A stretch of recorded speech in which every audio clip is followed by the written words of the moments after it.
Morning everybody, welcome back to my channel. Thank you very much for joining me on another video. Today is slightly different. We're not actually running on this one, but we're going to still talk about what's important to us on our runs, and more importantly, some of the gear that we must always use on our runs.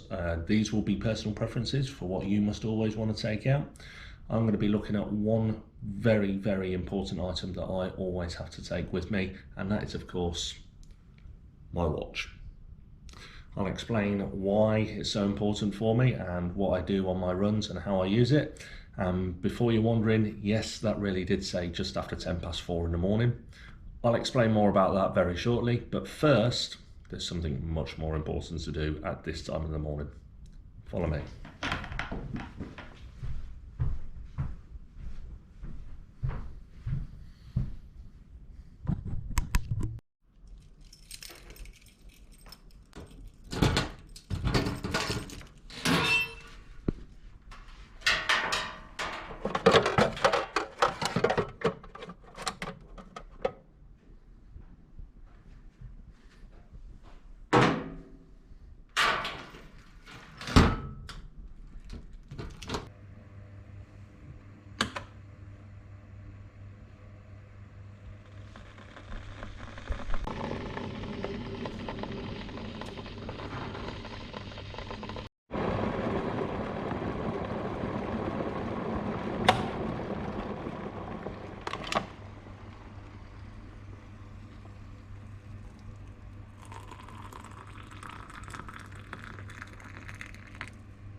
That's better. Need a cup of tea in the morning. Should just say, by the way, thank you very much, Liz. Still loving the cup. Great present. Thank you. And yes, it really does say, I like running because I really like food. I don't think there's ever been a more true cup than that. The reason why we're filming this at 4:10 in the morning, or just after, at the moment I am working some night turns, which means when I finally do wake up during the day and schools are still currently on lockdown with Corona, I am at home with my son, and my wife of course, and we're trying to do a bit of homeschooling, trying to keep fit, trying to do some exercises, and just trying to enjoy the time as well. So I'm not getting an awful lot of time at the moment to upload some new videos, so I thought I would utilise my break time at work to try and load up some new content and just talk a little bit more about things like the equipment I use, and maybe in some future videos we're going to look back at some of the races I have attended and talk about pros, cons, about some of the half marathons and 10Ks that I've already been involved in, so that perhaps when 2021 comes around and all these races reopen and look for new runners, and indeed new runners look for new events, you might have an idea of some of the better ones to go to, or perhaps a new place that you didn't even think of will appear, and hopefully it'll encourage you to keep going. But today it's all about reviewing a piece of gear that I always take with me, and that is, as I said earlier, this little beauty here, the Apple Watch. Going to take it off, going to set it up on the table, and we'll talk about some of the bits I utilise on it. So before I delve down too deep about what I do and why I use this, and be honest, it ain't going to be that deep to be fair. I'm going to show you some of the bits I use on it and talk about why I use them as well. They'll be pretty obvious. If you do have any further questions, obviously put them in the comments below, or feel free to contact me directly. I should just say, I'm not paid in any way, shape or form by Apple. They have got much bigger people they can get hold of to talk about their products. This is just something I obviously use. I've used Apple Watch since they first come out, to be fair, not always for running, but just because I liked them. And it suits well with the other gear that I have, Apple related, my iPad and iPhone. There's plenty of other running watches out there, Polar, Sunto, Garmin, plenty of choice out there for you to go through, and of course other smartwatches like Samsung and so on and so forth. So this isn't by all means the best one out there. I don't think it'd be the worst one out there either. It really does depend what you want to use your watch for. Mine is a bit of, I want it to do everything. I don't want it just purely for running. I like it because of the phone facility on it. I like it because of the text messages and the emails I can get through on it.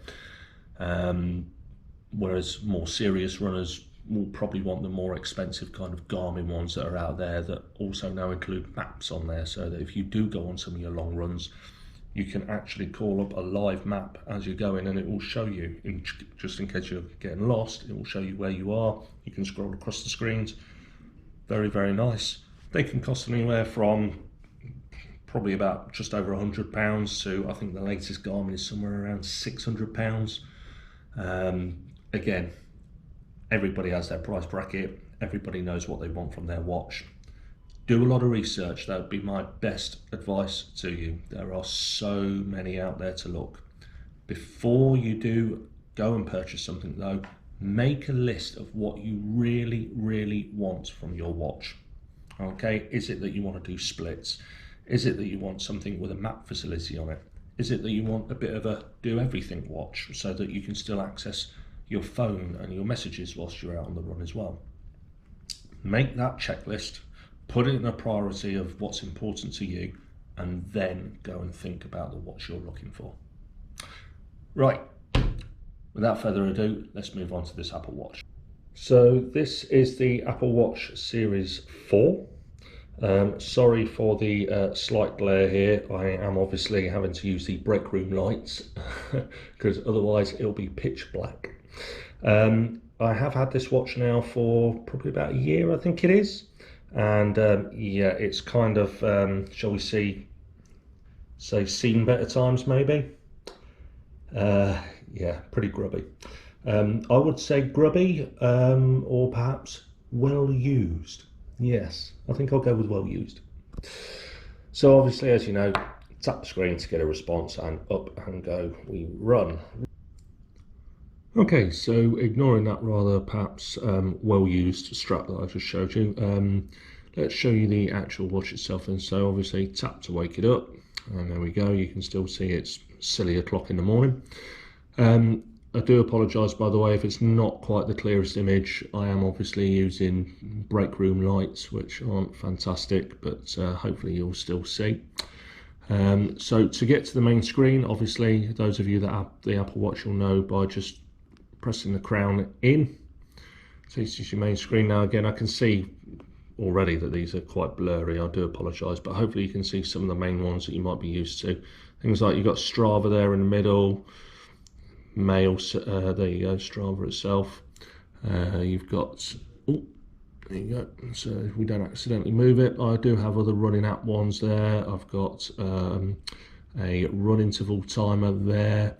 We've got photos there, obviously. We've got the Apple activity itself there. It tells you how many calories, how much exercise you've already done today. You can see I haven't stood for much of my shift today. That's me being lazy again, I'm afraid. Okay, so there is a lot of functionality that you can do on this watch, which is why I liked it, because it is still a do everything watch, as I like to call it. It also has the 3G capability, so it's not just Wi-Fi. With that function, basically by paying an extra, I think it's £5 per calendar month, this actually operates as a phone without having to take my phone with me, which I cannot begin to describe how handy that is.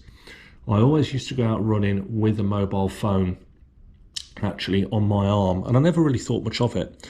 And then I started running without it, and I thought, wow, it actually feels really, really good.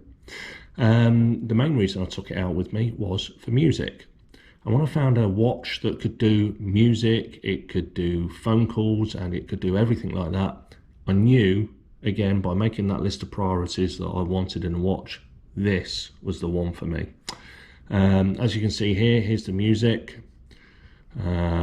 And I listen to all sorts of stuff when I'm running. You can actually see I've titled a few as well as new run tracks. I do apologise. Actually, you know what? No, I don't apologise. Every now and again, you need a little bit of guilty pleasures, which does, of course, include a little bit of Britney Spears. Nothing wrong with Britney Spears. It's amazing what will actually motivate you when you're running, isn't it? So yeah, some of the functions that I use on this watch, and more particularly why I have to go with my watch on this one. As you will know, yes, you can use Strava if you so wish. Where is it? There we go. There's Strava again. Okay, you can select an outdoor run or an outdoor cycle ride or an outdoor walk. I actually prefer though to use Apple's own activity one. And here we go. It's this green one here with the Running Man on it. Again, much the same. It's got outdoor run, outdoor walk. You can use it for swimming, obviously, because it's waterproof. Cycle, and so many more. You can use it for lots. Okay, I mainly use it for the walking and the running. You can use it for setting an average an average time pace per kilometre if you wish, by selecting these three dots up here. You can basically tell it if you want to set a distance, time, how many calories, or just an open run. You can change any of that. And basically what happens is when you're actually ready for a workout, you might have actually seen some of this at the start of my videos. Hit that and away you go. 3, 2, 1, run. And you're running. And it will tell you how far you've covered already, your rolling kilometre, your average kilometre, and your current kilometre.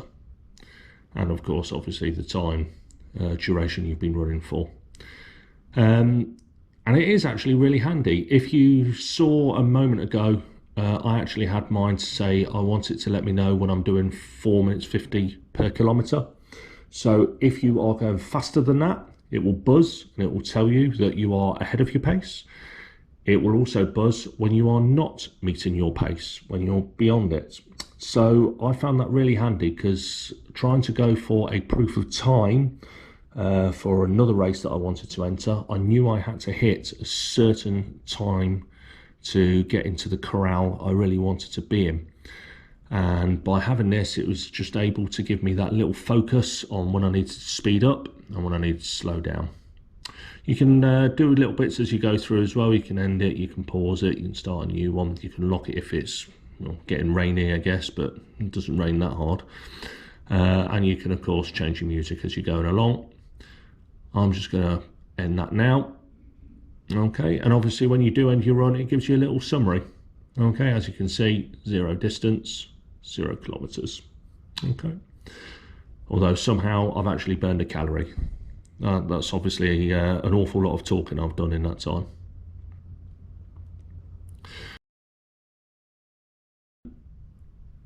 For me, I really like music when I run. Fair play to you guys who can do marathons, ultras, any distance, 5K without music. I simply can't. I have to have music. It encourages me. And sometimes when you get so close to the end of the race and you're only about 2 kilometers from the end, you know the pace that you can do. You kind of think in your head, oh, 2 songs, 3 songs. And it just gives you that little bit of encouragement when you hear the next track start up. There's no marker post anywhere nearby, but you think, yes, I know now I'm only 2 songs away. Like I say, the other factor I like about it is it will actually tell me how far I've ran as well.